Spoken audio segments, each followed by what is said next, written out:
favorite, Romney fried chicken, a White House delicacy. And finally, number 7, re-education camps. Yay! Our savior, Obama, believes in education for America. Not just one education, but a second education.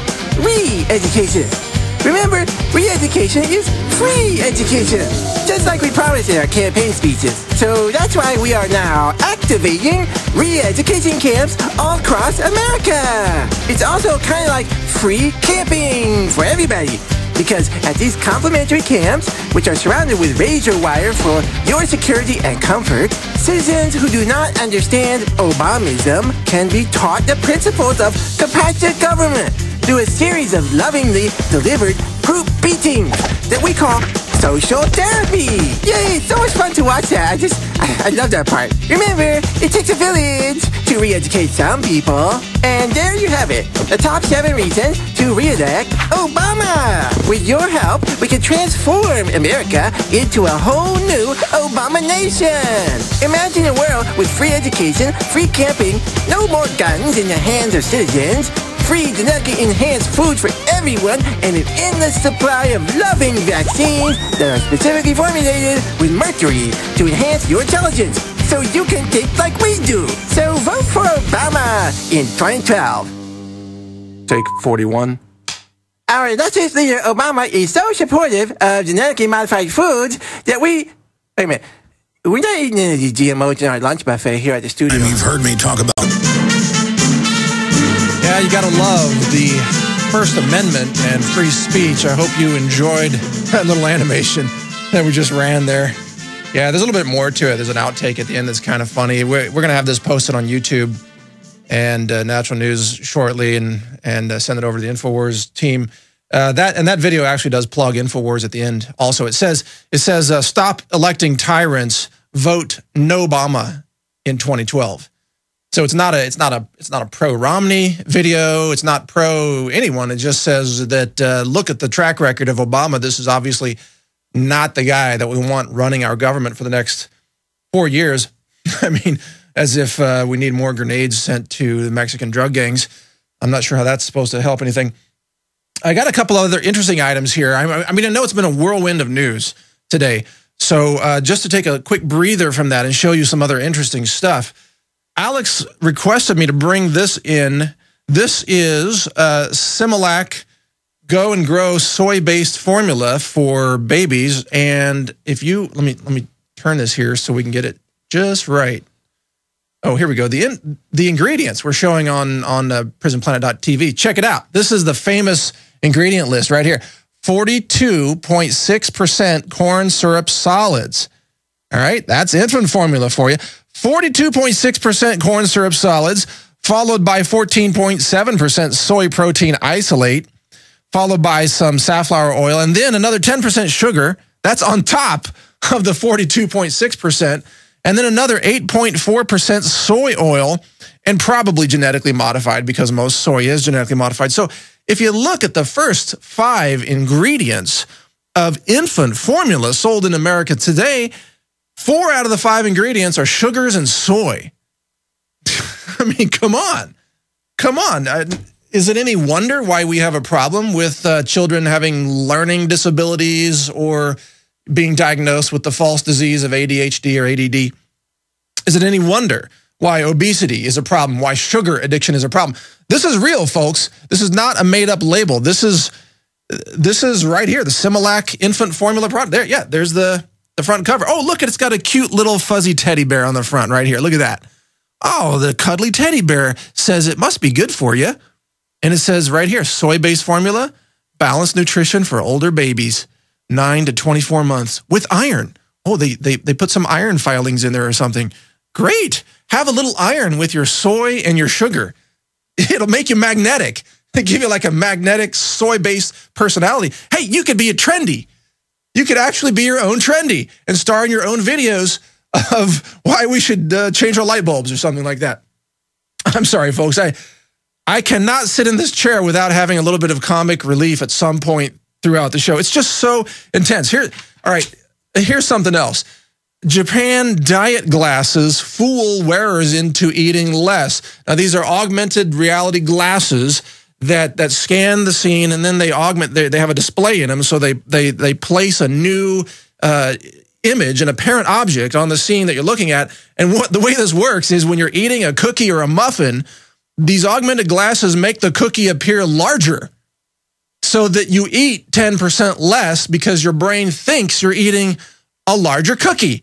And I just got to thinking, wow, the U.S. government could do this with like Social Security checks, make you think you're getting a larger check. Or they could even make prison food look good with this. There's all kinds of things that they could do with augmented reality glasses. Like, for example, you could be watching the news and they could make you think it's real. Oh, wait a minute. They already do that. It's called CNN. and Charlie Rose and everybody else. Charlie Rose, of course, recently at the Bilderberg meeting. I wonder if he will actually even mention Bilderberg on his own show. That would be a question. But if you think about what's going on in the world today, so much of it is just out of control. And then we've got this augmented reality technology coming in, and Google is heavily invested in that. And I think that's a game changer, and not necessarily in a good way. If you think that TVs can program you today, you wait until people are wearing glasses. It's like wearing the internet on your face. And at that point, they're going to be able to feed in advertisements and feed in messages, and you can bet the government's going to have a mandatory circuit for real-time government emergency announcements, which are going to be things like, emergency, there's a terrorist in your neighborhood who's been caught carrying cash. And that family over there hasn't taken their vaccine shots. If you see them, call 911 so we can dispatch vaccine enforcement team people. Vaccine enforcers, yay! That's the voice from the animation you just saw. Yes, Darren's voice was a weird concoction from my studio. In any case, straight ahead, we're getting back into some serious topics with none other than James Yeager, the founder of Tactical Response, a firearms training company that does a lot of training here in the USA. We're going to talk about the Second Amendment, personal defense preparedness, and much more. Stay with us. We'll be right back on The Alex Jones Show. Yeah, welcome back, everybody. Mike Adams, the Health Ranger, filling in today here on The Alex Jones Show. And wow, what an amazing show we've already had. I hope you have enjoyed the ride.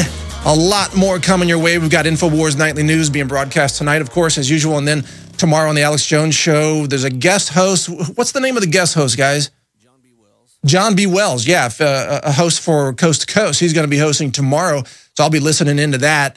And then Alex is going to be back hosting on Wednesday. And, of course, lots of breaking news on all fronts.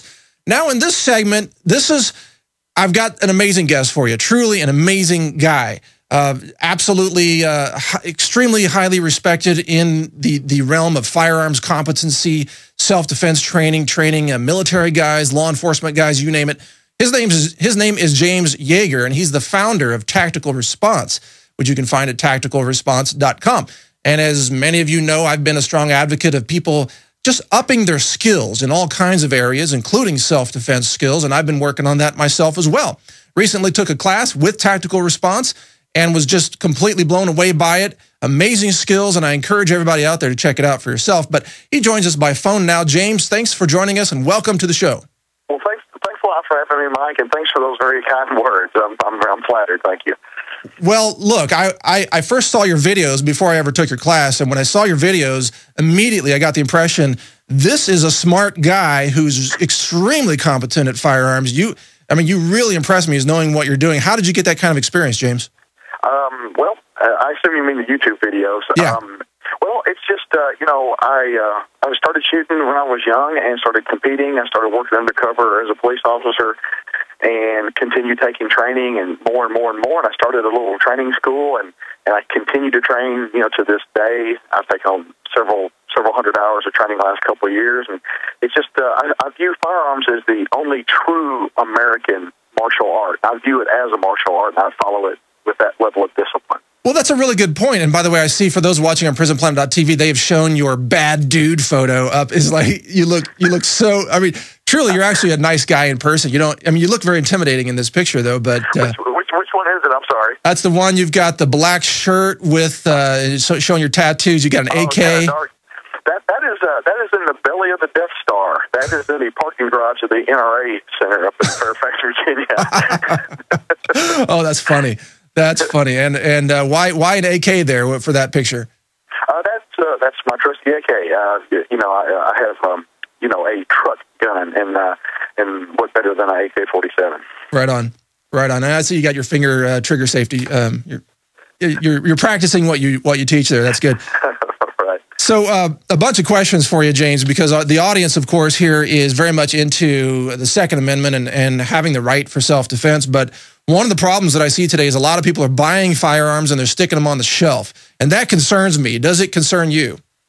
Absolutely. And just, Jeff Cooper said, buying a guitar doesn't make you a musician.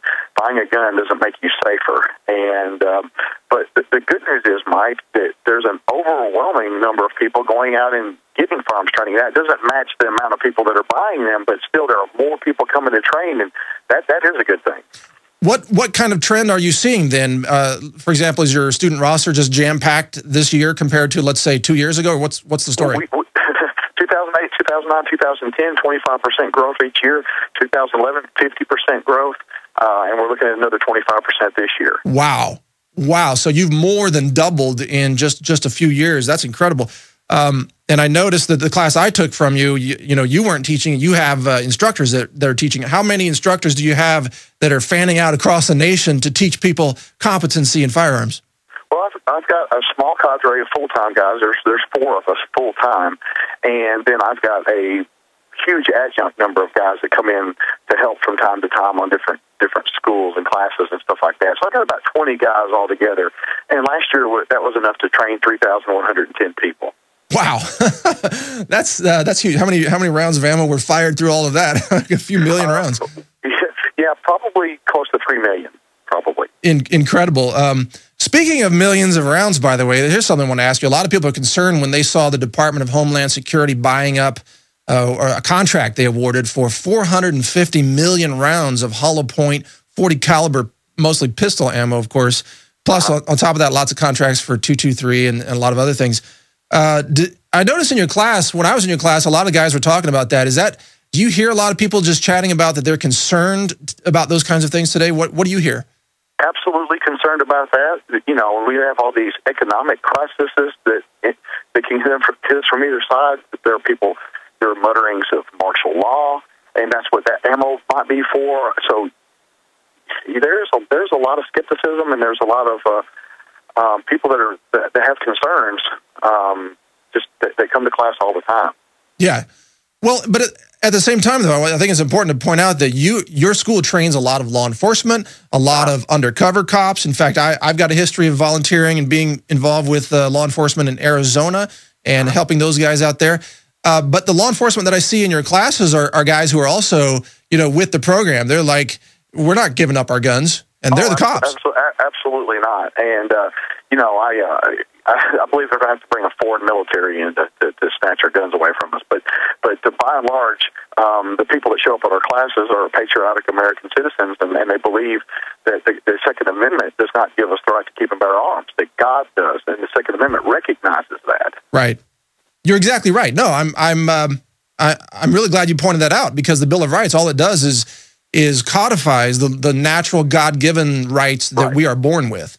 Yeah, just defines them and outlines them and puts them in a spotlight. That's all. But of course, the global agenda is more about, well, they'd like people to be more disarmed because it's so much easier to corral them. Yeah, exactly. Like look at JPFO, just as a classic example. Jews for the Preservation of Firearms Ownership, JPFO. They realized that if the Jewish victims of the Holocaust had firearms, they could have perhaps defeated Hitler and avoided the loss of I don't know how many million lives. Right. Absolutely.